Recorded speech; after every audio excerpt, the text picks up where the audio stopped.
그가 장차 많은 사람들과 더불어 한 이레 동안의 언약을 굳게 맺고 그가 그 이레의 절반에 제사와 예물을 금지할 것이며 또 포악하여 가증한 것이 날개를 의지하여 설 것이며 또 이미 정한 종말까지 진노가 황폐하게 하는 자에게 쏟아지리라 하였느니라 하니라. 부활하신 우리 주 예수 그리스도의 이름으로 축복하며 오늘의 말씀을 나눕니다. 먼저 오늘 생명의 양식의 본문인 다니엘서 9장 25절부터 27절까지의 말씀을 함께 읽겠습니다. 그러므로 너는 깨달아 알지니라. 예루살렘을 중건하라는 영이 날 때부터 기름 부음을 받은 자 곧 왕이 일어나기까지 7이레와 62이레가 지날 것이요. 그 곤란한 동안에 성이 중건되어 광장과 거리가 세워질 것이며 62이레 후에 기름 부음 받은 자가 끊어져 없어질 것이며 장차 한 왕의 백성이 와서 그 성읍과 성소를 무너뜨리려니와 그의 마지막은 홍수에 휩쓸림 같을 것이며 또 끝까지 전쟁이 있으리니 황폐할 것이 작정되었느니라.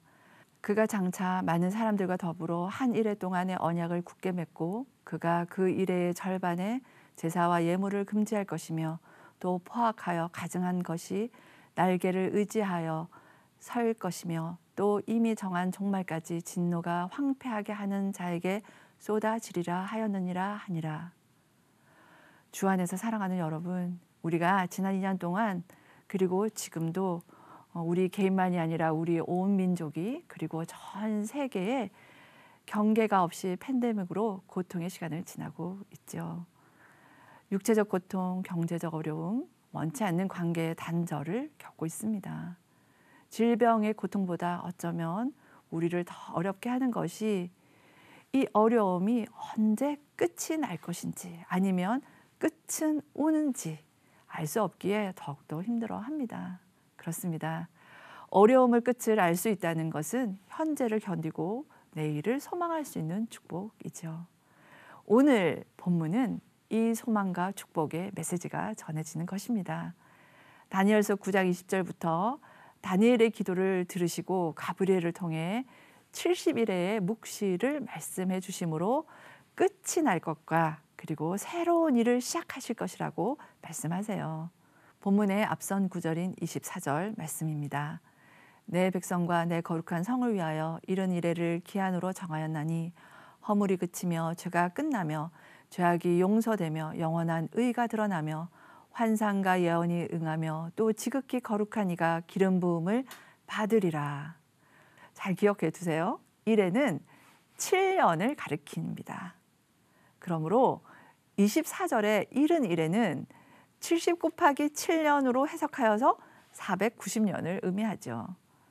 해석에 많은 이견들이 있기는 해요. 그러나 분명한 것은 71회 후에는 세 가지 허물, 죄, 죄악은 사라지게 된다고 하십니다. 그리고 세 가지 곧 하나님의 의가 나타나며 환상과 예언은 이루어지고 메시아가 나타날 것을 말씀하세요. 얼마나 큰 위로와 힘이 됩니까? 24절부터 시작되어 오늘 우리도 본문에서 말하는 고통의 때의 마지막과 회복의 시작의 소망의 메시지를 믿음으로 받고 승리함으로 살고 싶지 않으십니까? 하나님께서 우리에게 알려주시는 몇 가지 원리가 오늘 본문에서 무엇이 있는지 함께 찾아봅시다. 첫째로 하나님께서는 우리가 깨어 기도할 때 회복으로 응답하십니다. 앞선 9장 20에서 24절에서도 다니엘은 저녁 제사를 드릴 때의 회개와 자복함으로 하나님의 예루살렘 성전의 회복을 위해 간구합니다. 그때 하나님께서는 가브리엘 천사를 통하여 다니엘의 기도에 응답하신 내용이 오늘의 본문이죠. 그렇습니다. 우리가 기도의 자리에 있어야 하나님의 응답을 받을 수 있습니다. 기도의 자리에 나아가야 앞으로의 일들을 주님으로부터 들을 수 있습니다. 우리 하나님은 날과 달과 해를 만드신 창조주이십니다. 시간과 공간을 만드셨습니다. 곧 역사의 주인이시죠. 지금 우리가 겪고 있는 일 그리고 우리가 겪을 앞으로의 일들을 당연히 알고 계십니다. 다니엘은 고통의 시간에 입과 마음으로 신세한탄하고 시대를 원망하고 절망 속에서 남을 탓하고 있지 않습니다. 시대 속에 하나님 앞에서 깨어 있었던 사람인 것입니다.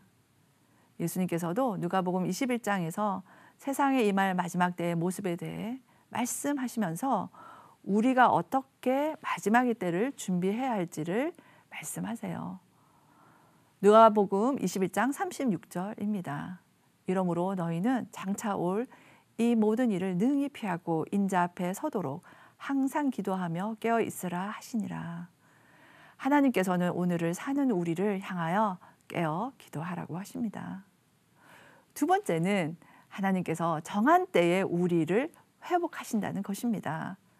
본문에서는 하나님께서 70일에 7일에 62일에 한 일회와 같은 기간들을 정하십니다. 이는 하나님의 구원과 회복의 계획이 때가 되면 실행될 것임을 분명하게 말씀하는 것이죠. 25절과 26절에서 성전의 회복과 또다시 전쟁으로 파괴되고 어려움을 겪을 것도 미리 말씀하십니다. 그러나 소망은 27절을 보면 하나님께서는 그의 백성과의 언약을 굳게 지키십니다. 그리고 하나님의 정한 때에 하나님의 진노는 악한 자들에게 쏟아지게 될 것을 말씀합니다. 하나님의 정한 때에 예수 그리스도를 보내주심으로 우리를 구원하시고 영원한 생명을 주셨습니다. 이보다 더 큰 하나님의 때에 회복하신다는 증거가 어디 있겠습니까? 그러므로 세 번째 본문을 통해 알 수 있는 원리는 회복의 때를 소망 중에 기다리라는 것입니다. 왜일까요? 우리가 겪는 이 일은 하나님의 주권 아래서만 일어나는 일들이기 때문입니다.